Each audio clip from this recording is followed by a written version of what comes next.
Welcome back to Timo's Dinky Detailing. Today I'm working on a Dinky 161 Austin Somerset. This is another in a series of British cars from the 50s. It's a beautiful casting that has been treated very poorly. Some child has worn the paint off of it, painted it again a couple times, different colors, painted different splotches onto it, and painted graffiti on the roof. And there's some bits glued to the hood and sticker on the side. It's pretty rough, and I'm going to have fun making this into a beautiful new looking Dinky toy. So as usual, I start by taking the base off of the toy. See, I'm putting it here in my milling machine vise on a block of wood so that it's supported, doesn't rock on its roof. And then I start with the center drill, align it with the rivets, and drill a little pilot hole so when I go to drill out for taking the rivet off, the drill will stay on center. So this is my 3/8 split point drill with some kind of titanium coating. It's a beautiful drill. It cuts very easily, and so this has been perfect for me. It doesn't wander at all, so it's perfect for taking off these rivets. So there, I'm getting ready for tap drilling. I've put some Cool Tool in there, which is basically a type of oil designed for tapping and drilling, so that in this case, it's this alloy kind of sticks to the point of the drill, the cutting edges, and it builds up there, and then the drill heats up and breaks off. So I need to put that oil in there so that I'm not breaking drills off, because I did it 3 times on toys before, and since I started religiously putting this oil in there, they don't break off anymore. So there, I've used 440 tap to tap those holes, and in goes 440 button head cap screw, and I put those in to protect the holes from getting paint and crap in it while it's being prepared, and then during the painting process they'll also get painted the color of the body. Now to take off the wheels, I've brought out my Nicholson file, and it has the one edge ground off, and that's what I like to use to take off these hubs. I sped it up a little bit, but it really doesn't take very long. It's just a few strokes, and then you rotate it a bit, and a couple strokes again, and you get an idea here. You can see a few strokes makes a flat that comes right down to the diameter of the shaft. So I turn it around a little bit each time, and that smooth edge is not cutting it all into the hub, because otherwise it would chew the hub up, and it wouldn't look good even after being painted. So there it comes off. So the axles look pretty good. They're a little bit chewed up, but I'll just polish them later. And I get these things ready for going into the bath with the caustic soda to strip the paint off. So I've gone outside. You can see I'm wearing a sweater. It's a little bit chilly. Winter's coming. And in goes the caustic soda. First it was the boiling water. And the caustic soda does a pretty darn good job taking paint off of these models. The base never comes complete with the paint doesn't come off in the caustic soda, so it's going to have to go into some evaporust in a few minutes. Now I should have probably peeled this sticker off of the side, because it's prevented the caustic soda from getting that getting the paint. Same with these little things on the hood that are glued on there. The caustic soda didn't get through there, so now I have to scrape off this paint that was underneath. Paint and glue. So I get out my scriber. It's basically a sharp pointed tool for scratching things, and that's the best thing I have for doing it. It'd be nice to have some little chisels or something, and maybe I'll buy some of those one day. So I don't show you the whole job of brushing it, just by hand with the brass brush, and it came out pretty nice. Same thing with the hubs. I'll speed that up because nobody wants to watch me brushing away. But you can watch me turn these things over on my little block. And that's ready for paint. Now the base, it's not that rusty, but you can see the black didn't strip off because I'm told that that's bluing. But the interesting thing is, in the Evappo Rust, which is designed for taking rust off, it usually takes that bluing off of the steel base as well. So come back some hours later, and there you have it. No rust, and there's almost no hint of the bluing even. You dry it off, and then I'll have to brush it down, but looks pretty good.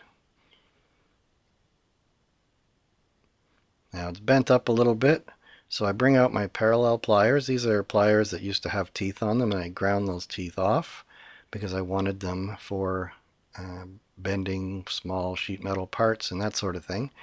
And this is great because there's no teeth, so it doesn't leave any marks on the sheet metal, and it's perfect for doing these bases. So there, I bent it up and I test fitted it on the body. Now I like to take off these little casting lines and make it look like smooth body, because the casting looks a lot nicer when it has a smooth looking body all the way down and there's not some casting lines on it. So into my fancy spray booth, and I'm using my Tamiya fine surface primer in white, which I like the best. It smells terrible. I'm going to get, or I've already ordered, a stronger fan for ventilating the fumes from it because it's pretty strong. I don't want to be breathing those. So here I do the hubs, flip them over, and do the other side of the hubs.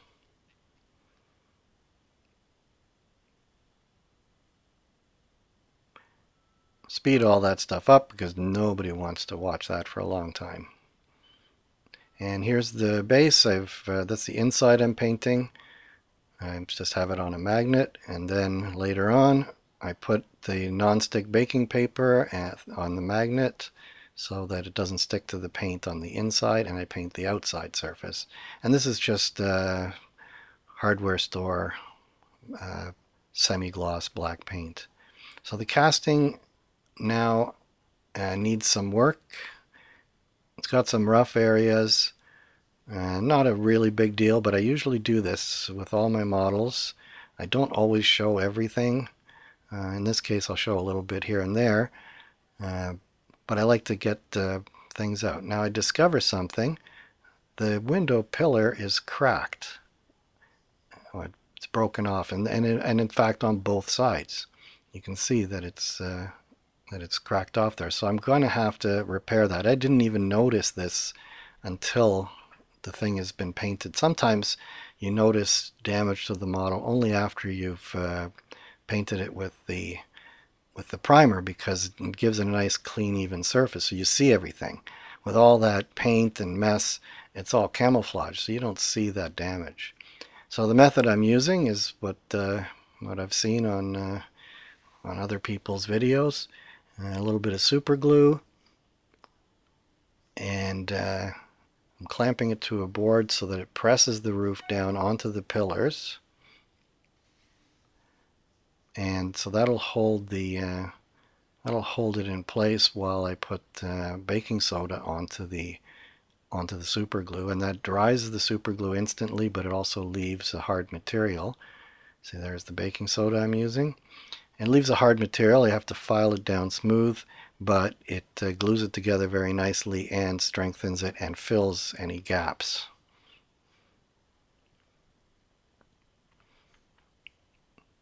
And one of the things I've discovered is that you can also put the baking soda in place and then put the glue on top of it. Sometimes that's a more convenient way of doing it, but it is an option. The other thing is if you need structural integrity, you can use cotton batten. If you put cotton batten across a joint that's soaked and then soak it with the super glue, it creates a kind of a fiberglass effect. It's I guess a fiber cotton. So I take a little needle file and clean up the repair.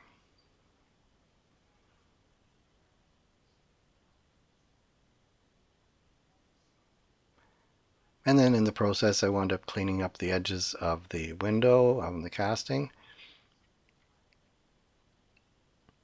And sometimes you forget to do that, and these castings look much better if you do clean out the window openings, because they were often left rough from the original sale. They were painted over, and the rough casting was just painted.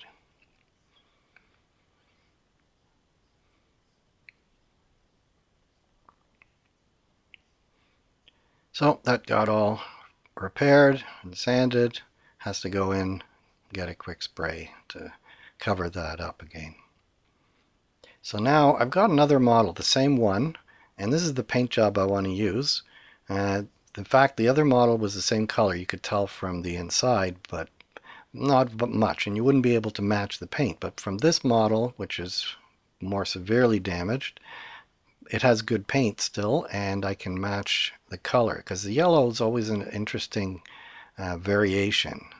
It's never the two models the same, and I want to get it just right, because really I look at this thing and I can see the beauty of what it looked like originally. So I want to get the color right, or it won't look the same. It won't look right to me. So this is still way too light. I think at some point I figure I should have started with a darker color.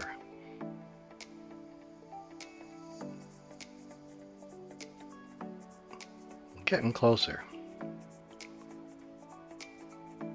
I think that's pretty good.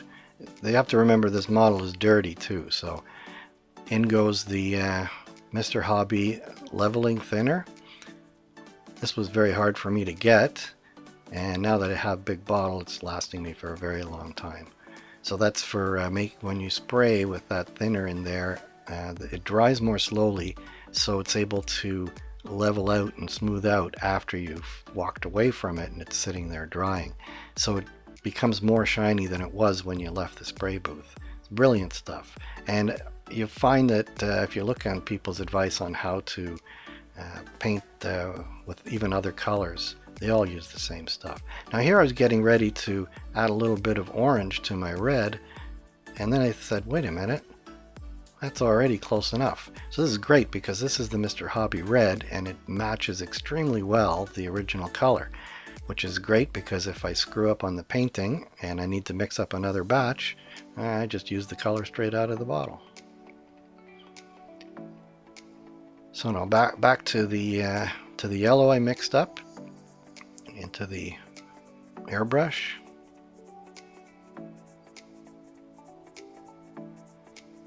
And off to the fancy spray booth.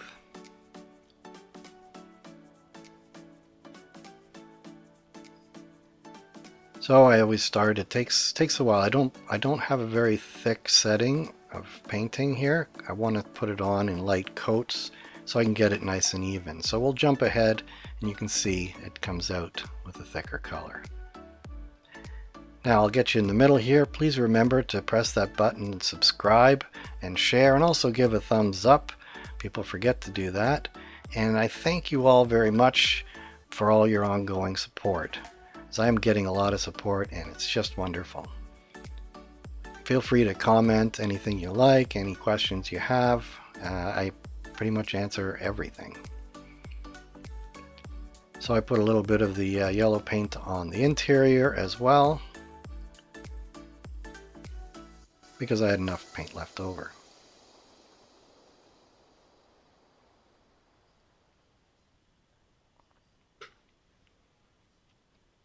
So now it's actually looks like I just went back into the shop, but in fact it's at least 2 days later. I don't put any tape on anything until it's had a chance to dry untouched for at least 2 full days. So this tape, I've been telling everybody that it's Tamiya tape, but it's not. It's some, I forget what it's called. I'll get that for you. You can see that there's this green label on the inside, something with an N. And my hobby shop sells that stuff, and I really love it. It's a plastic tape, so it's kind of like electrical tape, only white. And it's really good because it also doesn't tend to pull the paint up. The tackiness is not quite that bad, and it leaves a very sharp line. So there I've got it all taped up. Underneath that tape I actually have a paper towel, and I put the tape over top. So now I got the red paint goes into the airbrush.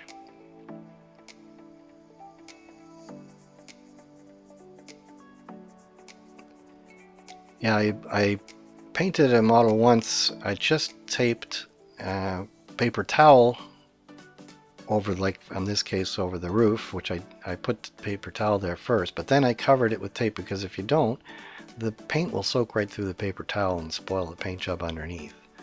So you only do that mistake once. So there again, I spent a while putting many layers, and then I get my final nice bright layer, and I make it shiny.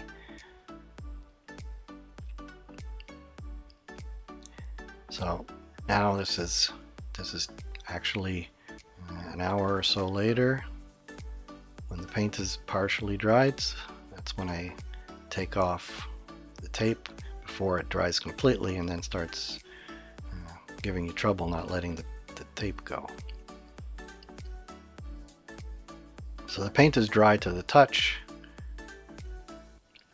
but it won't get damaged as you pull it off. It's soft enough so that the tape will come off, and it'll kind of glue itself back down if anything were to peel up.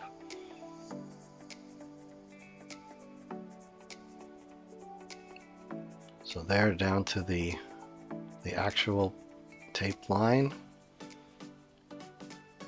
And with this stuff, I have yet to fail in getting a perfect tape line. It really works well.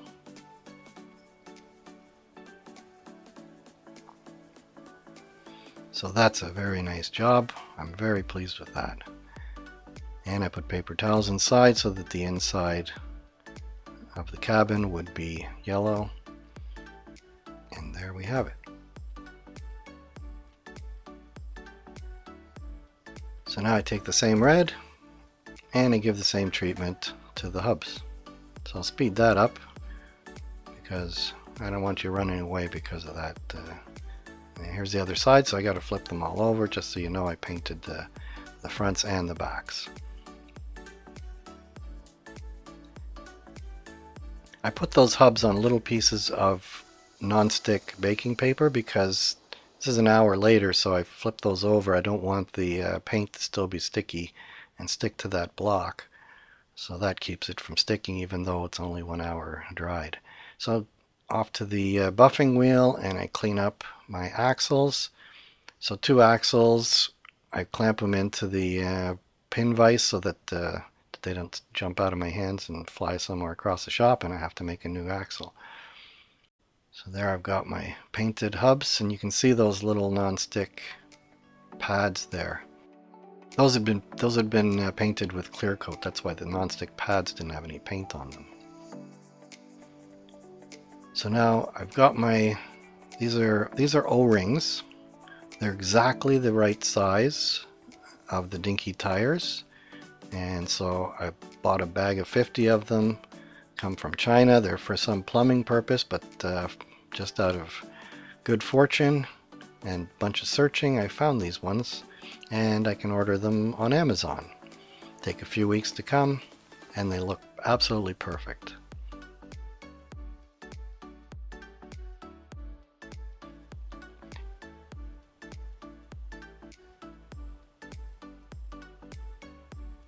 So now on this one you can see I've drilled a little dimple into the end of the axle. On the next video I'll show you how I did that. I had to make up a little jig and I put it in my lathe because it's a tiny little thing. You're not going to be able to hold a hand drill and do that. And I do that dimple because now when I hammer, it's going to be easier to create a mushroom. So all I have to do is I hammer that end, and I don't have to hammer all the metal out of the middle of the axle, just off of those raised edges. And you'll see when I'm doing this that the dimple constantly disappears. And when the dimple is gone, then my material has spread out to become the mushroom.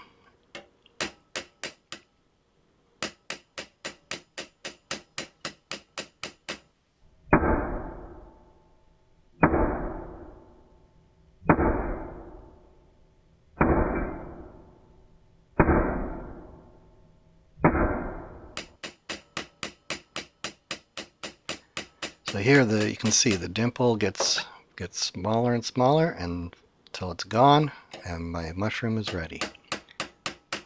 So here's the other one. You can see the dimple again, and just watch as it disappears.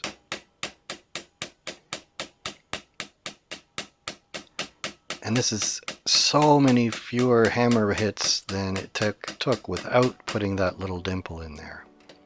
So I'm really pleased about that. And it makes a better mushroom too.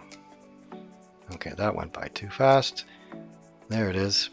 Beautiful chassis, wheels, fresh rubber, looks gorgeous. So let's put it onto the body.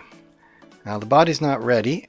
I used to wait for this as the last step. It was more dramatic, but I find it's much easier for me to put the base on and then do the decorating, the detailing of the model.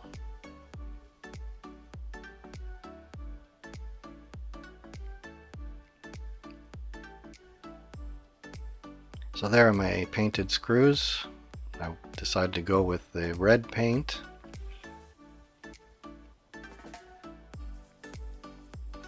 And it just needs to be detailed. So I've got this magnetic little clamp. It's a little bracket, and it holds the toy up, and I can move it to different positions, and it's held by a magnet on the base.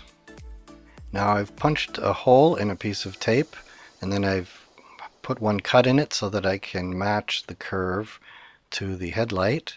And now I'm trying to tamp down the edges of the tape so that the paint can't wander underneath it.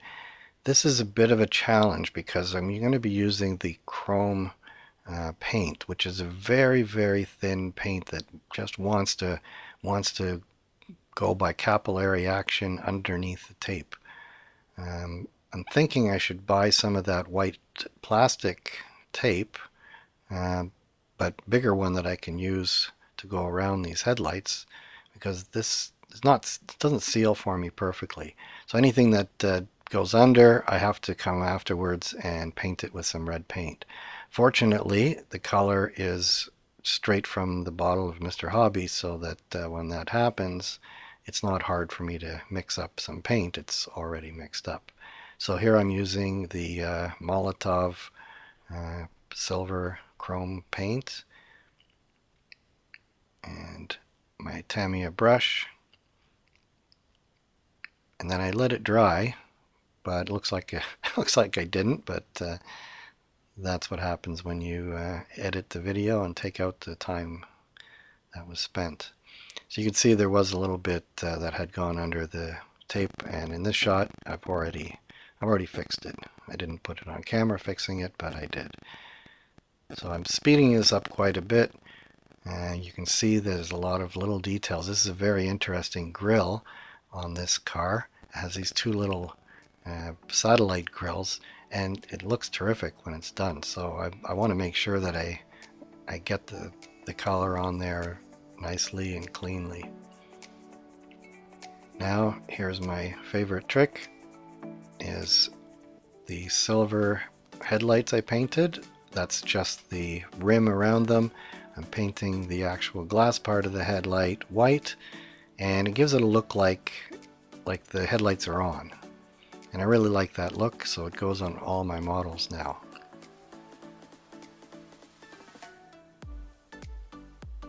My brush is getting a little bit frayed, and I think I'm going to have to order a new one.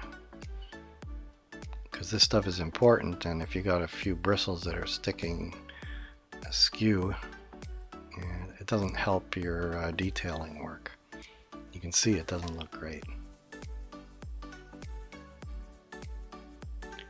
So for these small parts, I'm using my nail varnish painting brush.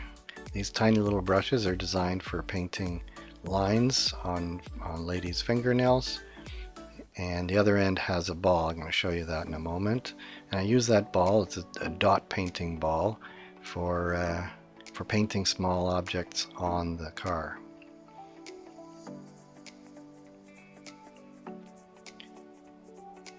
Oh, maybe I don't even use it on this one. I thought I did. So here I'm getting ready for the license plates. Now license plates are black and white, but I don't have white ink. So what I'm doing is I'm just sticking a piece of white decal paper that has not been printed with anything. It's just been spray painted with clear coat, and I cut out a piece the size of my license plate or number plate, and then my number plate is on clear background, so the clear letters show the white decal paper underneath. So that's how I can give the illusion that I have a printer that lets me print white onto my clear decal.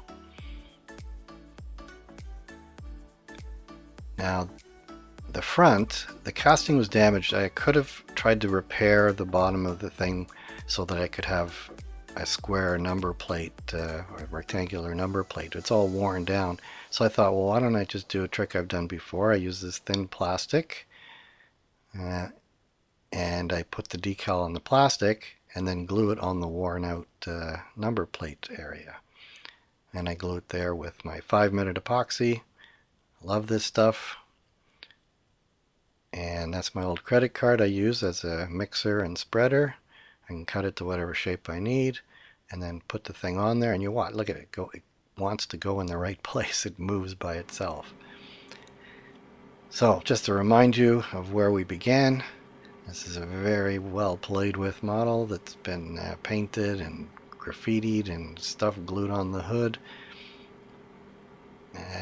It's a pretty rough shape, but I'm enjoying doing these because it's such a huge difference after working on it and seeing the difference from what you started with. So let's see what it looks like now.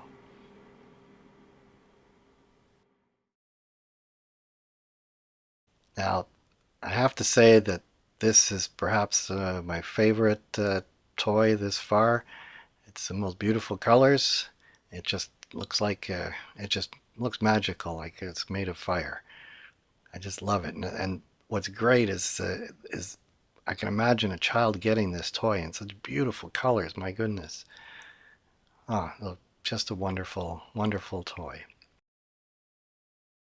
So I hope you've enjoyed this episode of Timo's Dinky Detailing. I've got more toys like this one coming up soon, so keep your eyes open.